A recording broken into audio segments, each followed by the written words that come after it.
Bu kurs yalnız layihələrin idarə edilməsi sahəsində karyera qurmaq istəyən şəxslər üçün deyil, eyni zamanda ümumilikdə idarəetmə biliklərinə yiyələnmək, komandaları daha effektiv şəkildə idarə etmək və strateji düşüncə bacarıqlarını inkişaf etdirmək istəyən hər kəs üçün mükəmməl və əhatəli bir bələdçidir. Kurs həm layihə rəhbərləri, həm də idarəçilikdə təcrübəsini artırmaq istəyən gənc mütəxəssislər, sahibkarlar və menecerlər üçün dəyərli bilik və bacarıqlar təqdim edir. Siz bu kursda praktiki biliklər əldə edəcəksiniz ki, bu biliklər də sizi gələcəkdə yüksək ixtisaslı bir mütəxəssisə çevirəcək. Əldə edəcəyiniz biliklər gələcəkdə iştirak edəcəyiniz müsahibələrdə və bütün karyeranız boyunca sizin üçün əvəzolunmaz bir təcrübə olacaq. Bilin ki, siz bu gün doğru zamanda və doğru yerdəsiniz. Elə isə gəlin, kursun məzmunu birlikdə nəzərdən keçirək. İlk öncə layihələrin təməl xüsusiyyətlərini öyrənəcəyik və onların gündəlik iş əməliyyatlarından nə ilə fərqləndiyini araşdıracağıq.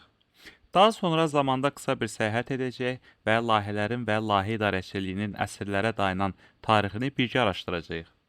Biz layihədəki ən vacib şəxs olan layihə menecerinin rolunu öyrənəcəyik və layihə menecerinin niyə layihənin CEO-su, yəni baş direktoru adlandırıldığını biləcəyik.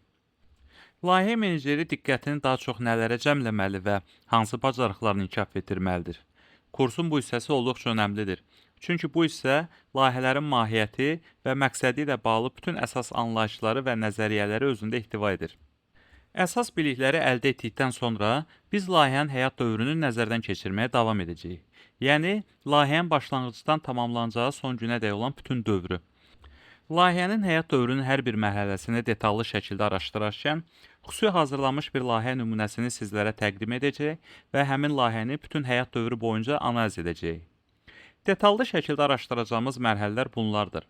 Başlanğıc, initiation, planlaşdırma, planning, icra, execution, monitoring və nəzarət, monitoring and control və nəhayət bağlanış, closure.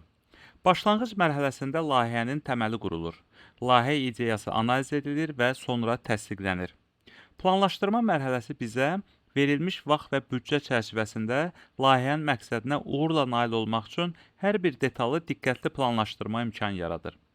Biz icra mərhələsində araşdıracağıq ki, layihə menecerinin bu gərgin dövr ərzində prioritetləri nələr olmalıdır? Komanda necə idarə olunmalıdır? Komanda üzvləri necə motivasiya edilməlidir? Eləcə də layihənin yekun məhsulunun, yəni nəticəsinin əldə edilməsi istiqamətində görülən işlər daha çox necə təkmilləşdirilə bilər? Monitorinq və nəzarət fəaliyyəti layihə menecerinin işinin ayrılmaz tərkib hissəsidir və biz layihənin vaxtında və büdcə daxilində tamamlanmasını təmin etmək üçün istifadə olunan alətləri və metodları araşdıracağıq. Bağlanış mərhələsi layihənin tamamlandığı mərhələdir.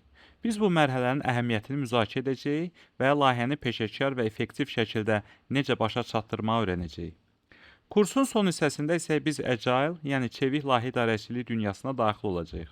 Bu metodologiyanın əsas xüsusiyyətləri, onun nə qədər faydalı ola biləcəyi və hansı sahələrdə daha yaxşı tətbiq edilə biləcəyi haqqında geniş məlumat əldə edəcəksiniz. Son dərslər bu mövzuya uyğun olaraq təşkil ediləcək. İndi isə gəlin başlayaq.